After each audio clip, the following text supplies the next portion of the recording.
Good morning my dear student, welcome to Tiwari classes by Anjali and today we are going to discuss our poem Fire and Ice composed by great poet Robert Frost।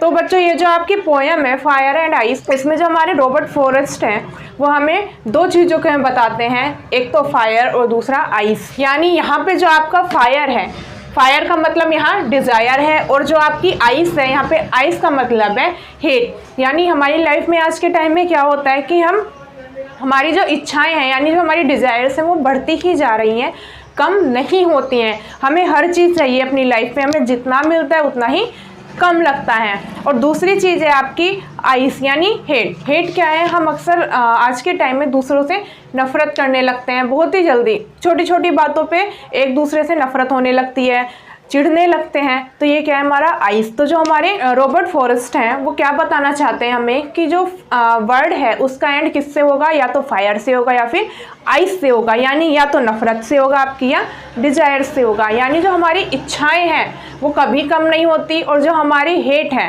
यानी नफ़रत है वो धीरे धीरे बढ़ती जा रही है।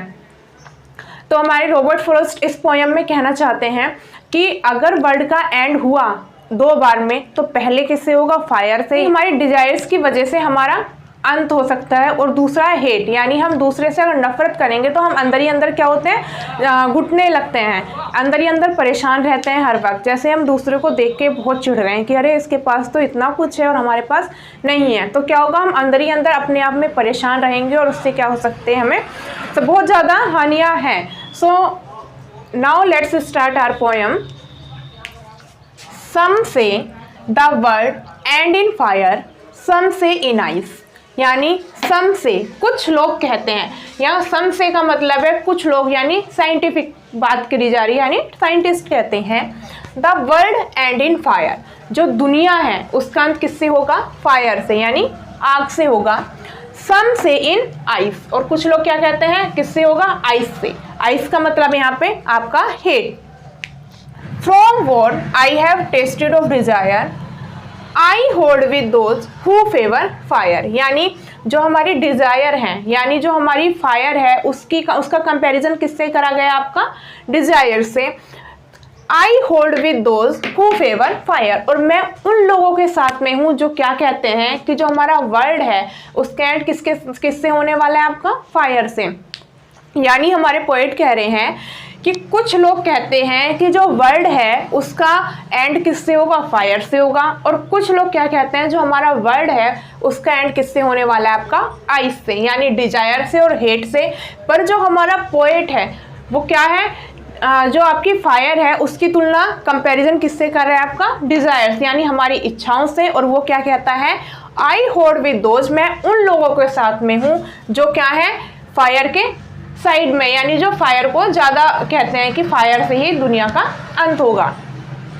But if it had to perish twice, I think I know enough of hate. But परंतु if it had to perish twice, perish का मतलब है यहाँ पे विनाश होना, अगर, और ट्विस का मतलब है दो बार। अगर दुनिया का विनाश दो बार होता है, आई think I know enough of hate, मैं दोबारा में किससे होगा उसका अंत? हेट से, यानी आइस से होगा। To say that for destruction ice, I also great and would suffice. और जो आइस है वो हेट है, वो दोबारा क्या बनेगा? दुनिया के अंत का कारण बन सकता है। यहाँ सफिक्स का मतलब है आपका कारण। तो सेकेंड स्ट्रेंचर में हमारे पोएट हमें क्या बताते हैं कि अगर दुनिया का अंत दो बार में हुआ तो फर्स्ट टाइम किससे होगा?